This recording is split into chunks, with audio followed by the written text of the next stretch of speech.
back on the 0 Hour. I am your host, Richard RJ Eskow. Joining us once again is journalist Anya Parampil. As you may recall, Anya is based here in Washington, D.C. She's host of Red Lines with Anya Parampil, and she has produced and reported several documentaries, including on-the-ground reports from the Korean Peninsula, Palestine, Venezuela, and Honduras. So first of all, Anya, welcome back to the program. Thanks for hosting me, RJ. It's good to be with you. Good to have you. Secondly, you've been to Venezuela, you've covered Venezuela, you've been covering Venezuela, and there is a new report I wanted to talk to you about. We've covered the Venezuelan situation here on this show somewhat, but this report from a UN panel, I want to get the name right, the Independent International Fact-Finding Mission on Venezuela, made some very strong claims against the government of Maduro. They're saying that their violations against anti-government protesters, quote unquote, amounted to crimes against humanity, among other things. So, first of all, your thoughts on this report? It's a very important question, RJ. Many people have reached out to me over the last week asking about this report because, as you say, it makes some very serious claims, allegations of torture and crimes against humanity lodged against the Venezuelan government. But what's important, there are many aspects of this report that I would like to call into question, and I'm releasing or will have released a report at the Gray Zone on Red Lines, really clinically taking a look at the people behind this report as well as the information presented within it shortly. But just to give a brief summary, the first important piece of information I think to keep in mind when looking at this report is that no one who authored it or investigated it actually set foot in Venezuela. There are 3 individuals commissioned, appointed by this independent commission at the UN Human Rights Council, tasked with investigating the situation regarding human rights in Venezuela. And this report this mission was created last year by a proposal put forward by Lima Group countries. These are the governments in Latin America which are generally aligned with the United States. The Lima Group was formed as a rival to the ALBA Group led by Chavez and the progressive left-wing governments of Latin America. And so you might remember that many of the countries in this group, such as Honduras, were facing massive protests last year. Chile as well, social uprisings in their own countries. And so in the midst of these uprisings, the Lima Group stepped forward and proposed the creation of this commission to investigate human rights in Venezuela. It's also important to know that the High Commissioner, the Office of the High Commissioner of the UN Human Rights Council, Michelle Bachelet, and her office have actually been investigating human rights in Venezuela since 2018. That's the official top level of the UN Human Rights Council. And she's visited Venezuela. She's cooperated and met with the Venezuelan government. The Venezuelan government has cooperated with that investigation. This report has nothing to do with that official investigation. It was simply created by Lima Group members, passed by 19 out of the 47, so about 40% of the UN Human Rights Council member states. And Venezuela's government essentially saw it as an attempt to undermine its official cooperation with the UN Human Rights Council. It's a separate mission put forward by these states, which are essentially beholden to the United States to investigate crimes in Venezuela. And they funded it with some $5 million, the Lima Group member states, and yet they didn't find the time or the resources to actually go to Venezuela and investigate the situation firsthand or conduct primary interviews. Instead, it's all based on reports, media reports from outside of the country or secondary sources, interviews with an individual named Manuel Christopher Figuera, who was previously the head of Venezuela's national intelligence services. Many of the torture allegations in this report come from his direct testimony, but what we need to know about Figuera himself is that he actually defected from the Venezuelan government in April of 2019 after he participated in the failed military uprising led by opposition figure Juan Guaido. He did so because the United States had placed him under financial sanctions. And within days, weeks of him defecting and participating in this failed military uprising, the United States actually lifted those financial restrictions on Figueroa, and he appeared in the United States. He fled Venezuela and came to live stateside. So this is someone who was pressured financially to turn on the Venezuelan government, and then he ends up giving testimony to media and ultimately to this report, upholding the narrative the United States would like to push regarding Venezuela. So it's very hard to trust this source. Many Venezuelan officials placed under sanctions aren't actually impacted by the restrictions because they don't have accounts in the United States.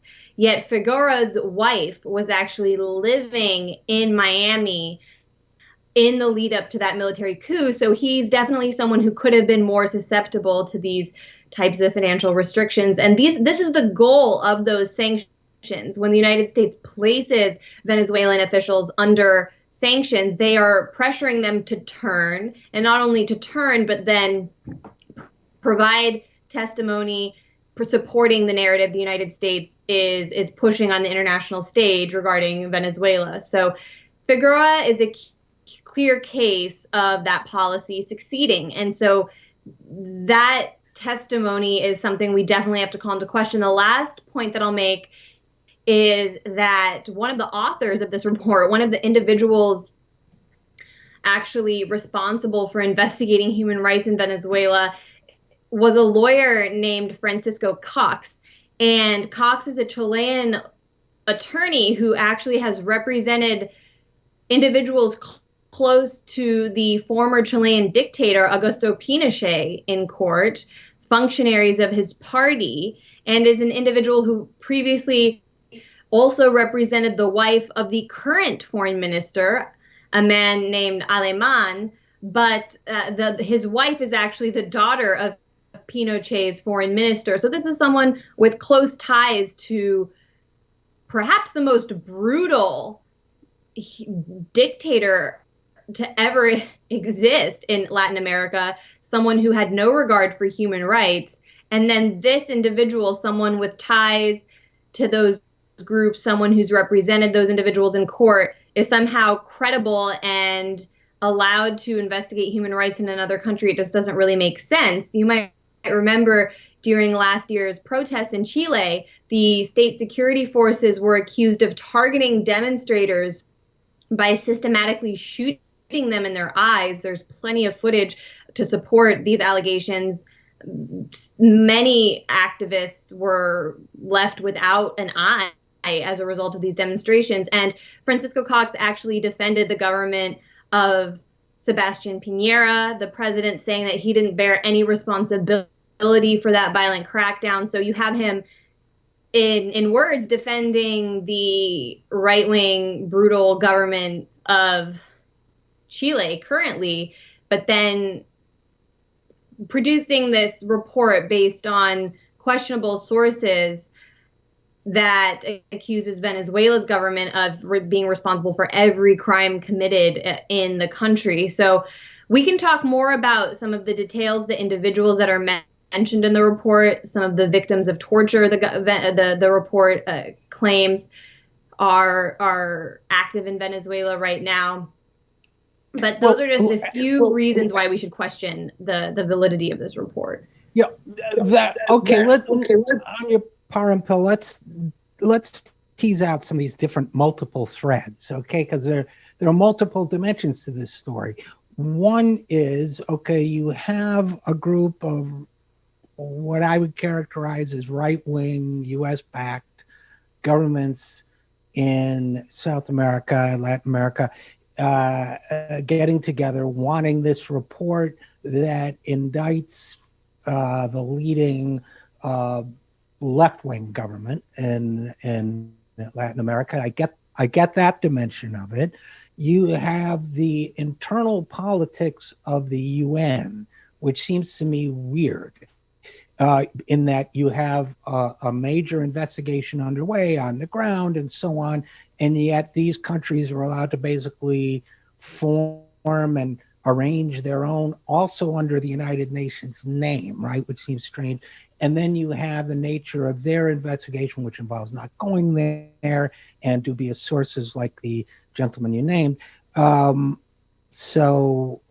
I'm tempted to be flippant and say, if you can't trust an intelligence official these days, who can you trust? But let's just for a second go back, if you don't mind, to one of those threads, which is the UN.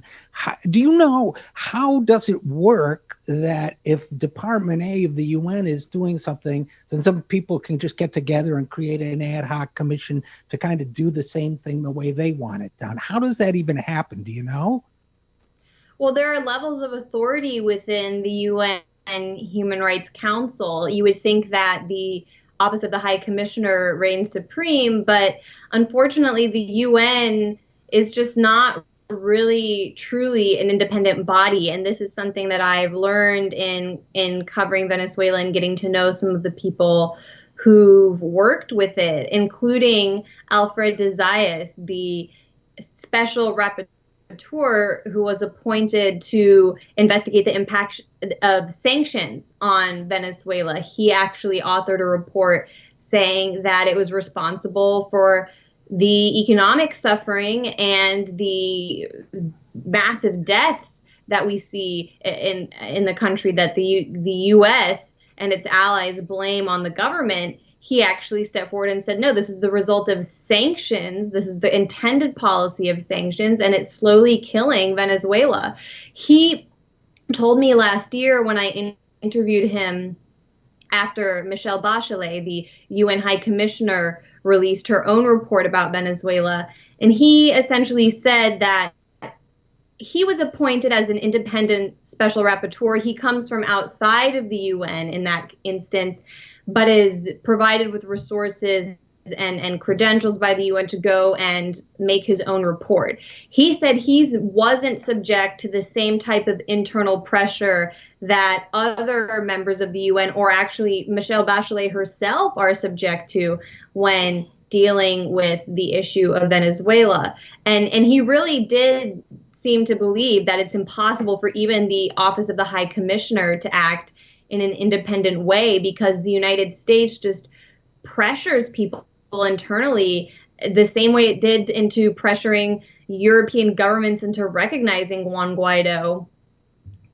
through the threats of withdrawing certain kinds of support. Right. The United States plays these same games at the United Nations and really politicizes and weaponizes human rights in order to get its way. It's very dangerous because now you have Juan Guaido, the opposition leader, calling for a military invasion of Venezuela under the guise of responsibility to protect, which is kind of the liberal cover, humanitarian cover for regime change war.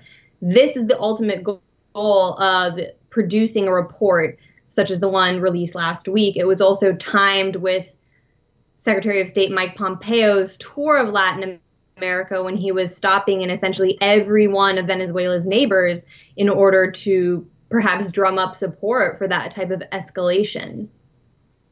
So one takeaway is the U.S. is supporting this effort to drum up support for potential military intervention in Venezuela on behalf of the handpicked President Juan Guaido, who doesn't seem to have much popular support from what I've seen. And these countries would want the same outcome, presumably. They'd want to see a government like that of Venezuela overthrown. So that goes to motivation, I guess. Anya Parampil, let's talk a little bit about the report itself, because I've been looking at the summary, and it says that the UN summary says that senior military and ministerial figures were likely aware of the crimes.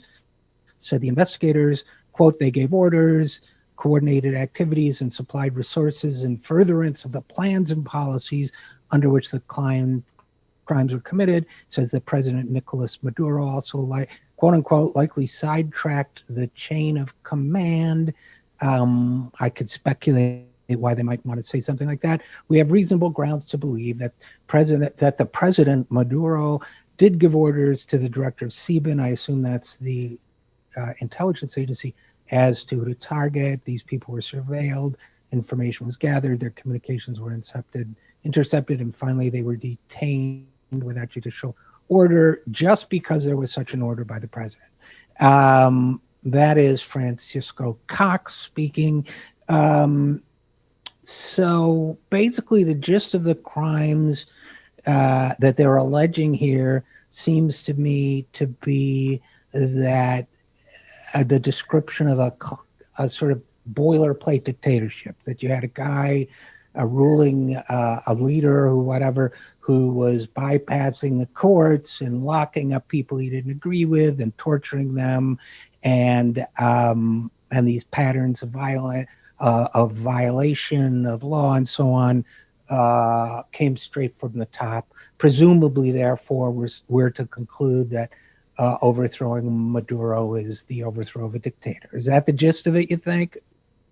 Absolutely. The report is attempting to set the stage. And let's just consider the timeline here. As I mentioned, this report was released last week. It coincided perfectly with Secretary of State Pompeo's tour of Latin America, but it also came just before the United Nations General Assembly, which began this week.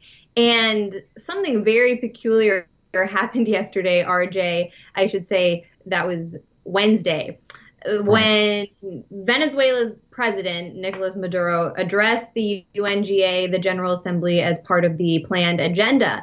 But then all day, U.S. officials and Juan Guaido were promoting Juan Guaido's speech, his address before the UN General Assembly. And I was very confused for a moment how this was possible, if the United States had pulled some strings in order to get Guaido a speaking spot, because I know last year I attended the UN General Assembly and Guaido functionaries were actually present at the meeting because the United States and its allies had given them credentials to attend with their own delegation. So I was wondering how this all was going to happen. And then I realized Juan Guaido was simply giving a live stream on his YouTube channel the way anyone with an internet connection could, and calling that a UN General Assembly address. And it was actually an open Zoom meeting. So the US and its allied states attended this Zoom call and then just pretended essentially that they were having a UN address.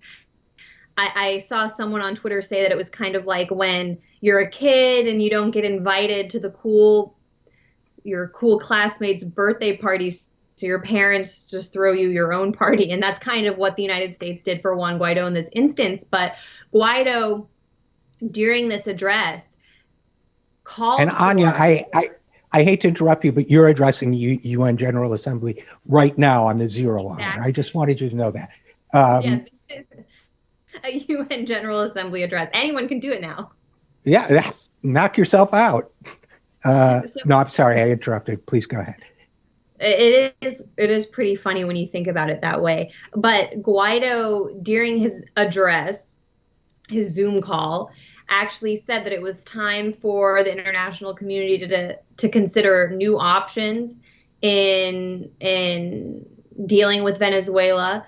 And he called for the invocation of responsibility calling for a military invasion of the country due to human rights abuses. So this comes within a week after the publication of this new UN report accusing the government of everything which you just described, RJ, trying to make it seem as though it's a dictatorship, carrying out extrajudicial killings and torture. And just so viewers understand what some of the allegations in this report actually cover, it's important to look, actually, and I did at what it was accusing the government of. And I'll just provide two examples of instances of torture, one instance of torture and one instance of extrajudicial killings documented in this report. Starting with torture, there's the case of Leopoldo Lopez. He's the leading opposition figure in Venezuela. He's considered the man behind the curtain, pulling all the strings behind Guaido. He's the founder of Guaido's Popular Will Party, and he's considered really to be the most powerful person within that party. Guaido's really not only just a puppet of the United States, but a puppet of Leopoldo Lopez as well.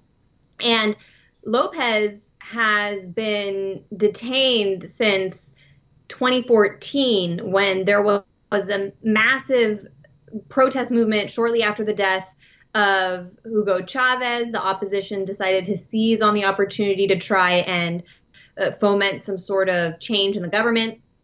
And these protests were very violent. You can see footage of it online. They're known as guarimbas. They were street riots, essentially, where these protesters would block traffic and attack trucks that were trying to deliver just food and basic supplies to cities. They were trying to really strangle the country's economy. This is a tactic we've also seen used in Nicaragua by right-wing extremists.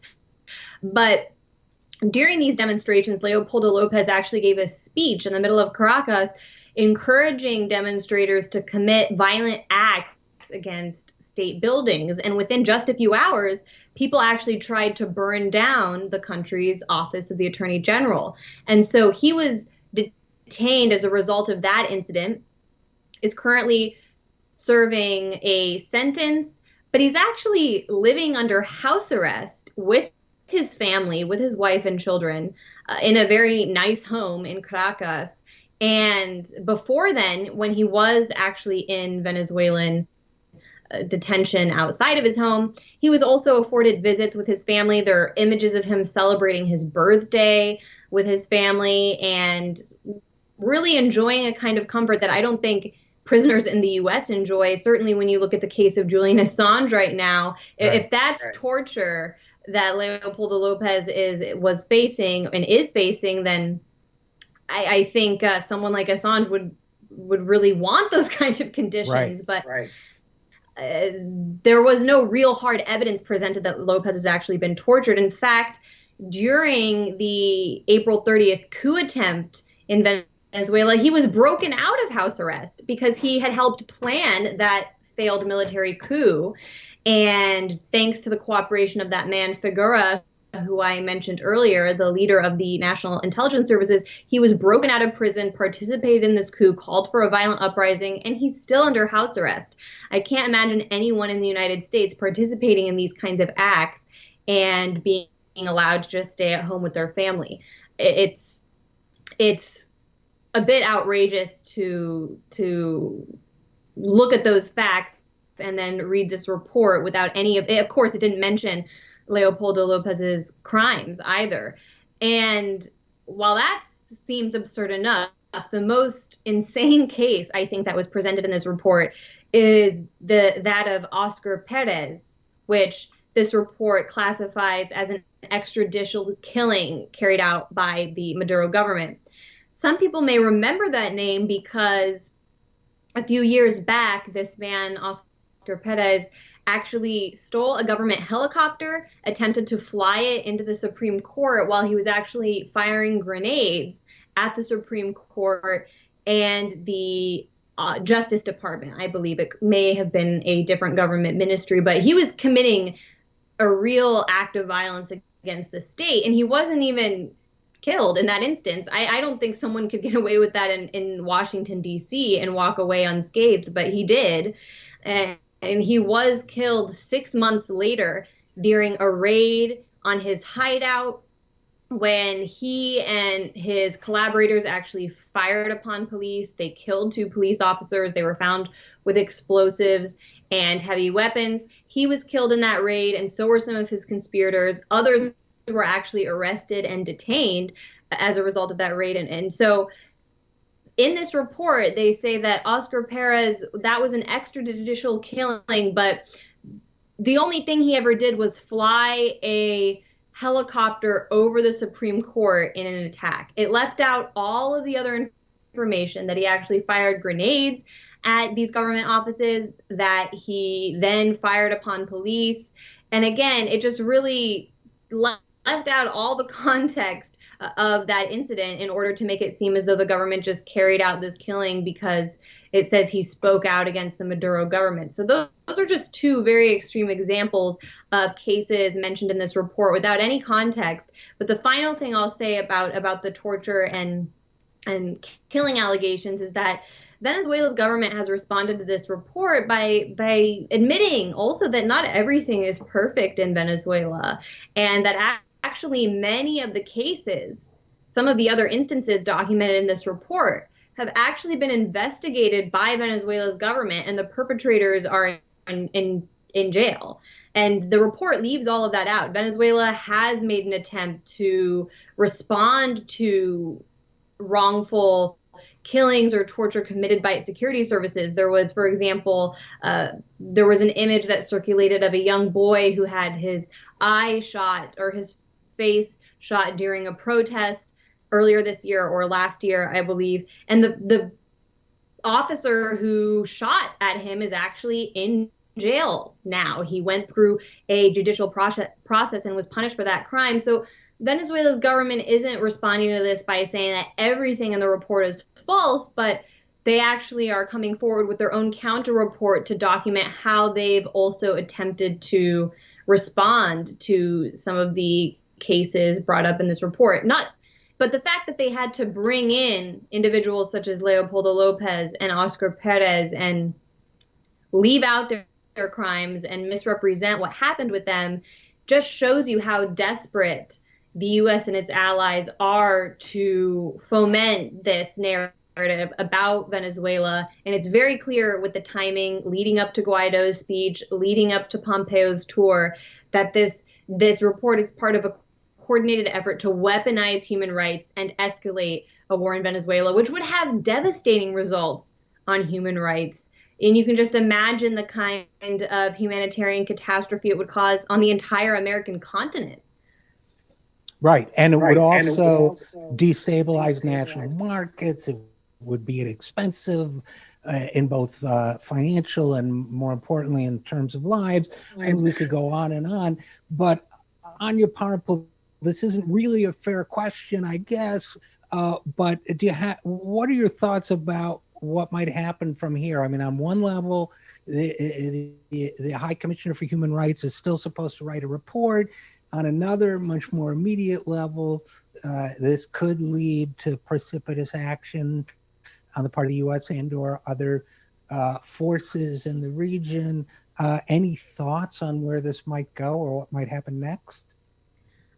I believe much of this has to do with U.S. domestic politics. I believe the Republican Party and Donald Trump want to appear as though they're doing everything they can to support Guaido and pander to the right-wing base of Venezuelan exiles in Florida, even if they know, and I believe at least within the military, they understand that a war with Venezuela would be completely disastrous. You wouldn't only be fighting Venezuela, you could perhaps be bringing Russia into the picture.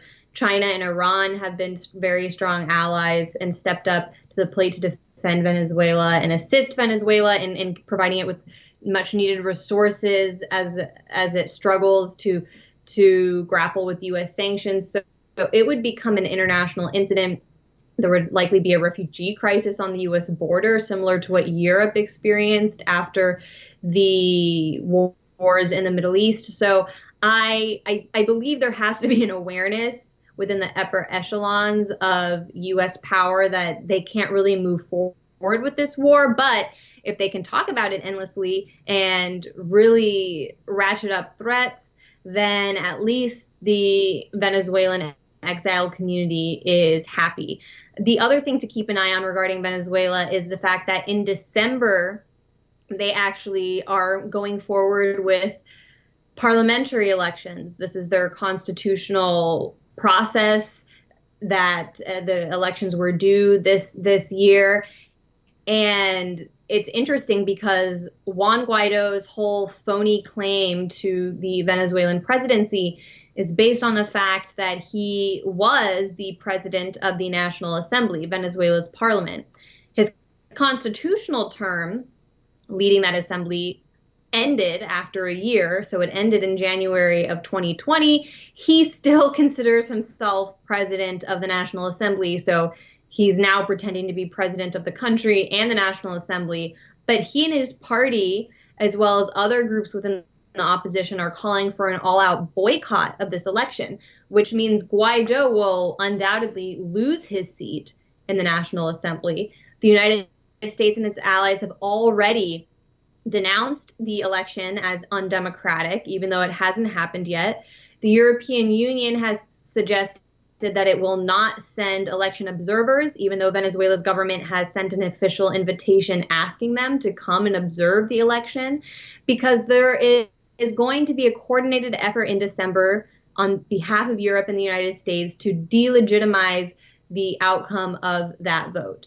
And I'm sure we'll be hearing somehow that Guaido was prevented from running and that he was barred from seeking his position or had it somehow undemocratically taken away, when he's actually calling for a boycott. And this isn't a popular position, even among Venezuela's opposition. There are high-level figures now who want to participate. They're saying they don't want to lose their seats. There are local opposition officials, governors, who don't want to just sit this round out. They actually can win and want to win again. So it's causing a major rift in Venezuela's opposition, but it's definitely going to be a time when we're going to hear about Venezuela again in the media. And I don't think we'll be hearing an honest report. So I just wanted to give a preview of what I believe will be happening in December.